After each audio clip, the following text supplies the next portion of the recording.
Nimechukuliwa nikapelekwa Morogoro miaka ya nyuma. Kuna tukio moja lilitokea maeneo ya Msamvu pale.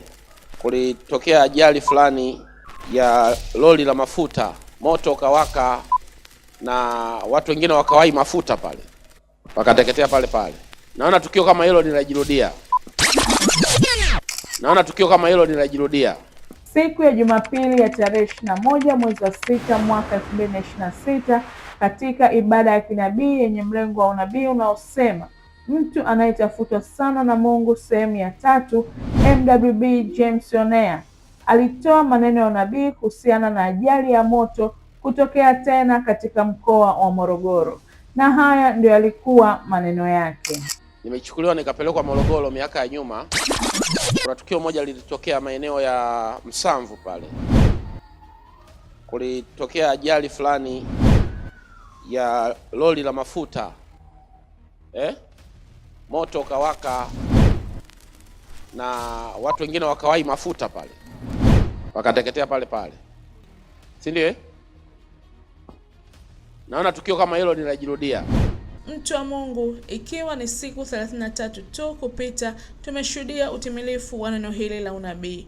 Kwani siku ya Ijumaa ya tarehe 24 mwezi wa 7 mwaka 2026 majira ya saa 7 usiku kumetokea ajali kubwa ya moto ikihusisha maroli makubwa mawili, moja likitokea Dar es Salaam likiwa limebeba mafuta na jingine likitokea Iringa likiwa limebeba sulfa katika eneo la Mapiga karibu na checkpoint ya polisi barabara kuu ya Morogoro Iringa.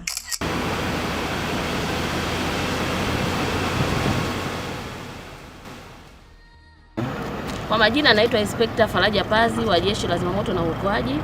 Mnamo saa 7 na dakika 28 tulipata tukio. Tukapewa wito kwamba na 8 kuna gari zinaungua. Tukatoka kule tumefika hapa saa 7 na dakika 38. Tumeingia hapa. Tukaanza tukakuta hiyo tenki ya mafuta ambayo imetokea Dar na hii gari nyingine imetokea Iringa zimegongana. Ile tenki ya mafuta tumekuta inawaka. Kwa haraka tukaanza jitihada za kupambana na ule moto. Hakika huu ni utimilifu wa viwango vya juu sana vya unabii huu. Kwani mpaka mafuta wa Bwana MWB James Onea alisema ya kwamba tuliombee jambo hili ili lisitokee, na kama likitokea lisilete madhara makubwa kama alivyoona nabii. Na tumeshuhudia neno hili la unabii likitimia, jinsi ambavyo moto ukiwaka lakini hakuna madhara makubwa yaliyotokea, kwani malori yote yalikuwa yamebeba malighafi aina ya vilipuzi, na kama mlipuko mkubwa ungetokea basi madhara makubwa yangetokea hakika.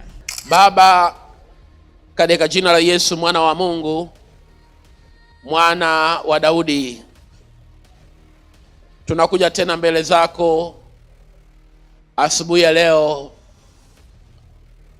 Tazama yale ambayo yamewekwa rohoni mwangu. I have discerned kwa habari ya tukio la ajali ya moto tena, na tazama nimeona lori lenye mafuta likiteketea kwa moto na watu wakiteketea, and I have seen an ambulance. Father, we pray in the name of Jesus, jambo hilo likaepushwe katika ardhi ya taifa la Tanzania. Tuna kila sababu ya kumshukuru Bwana Mungu wetu na Kristo wake kwa uwepo wa nabii huyu katika taifa letu la Tanzania. Kwani kupitia nabii huyu tumeshuhudia jinsi ambavyo taifa letu limeepushwa na majanga makubwa. Na tumeshuhudia kupitia nabii huyu maisha ya watu wengi yakiendelea kuhifadhiwa hai hadi sasa. Mtu wa Mungu, baki umebarikiwa. Asante.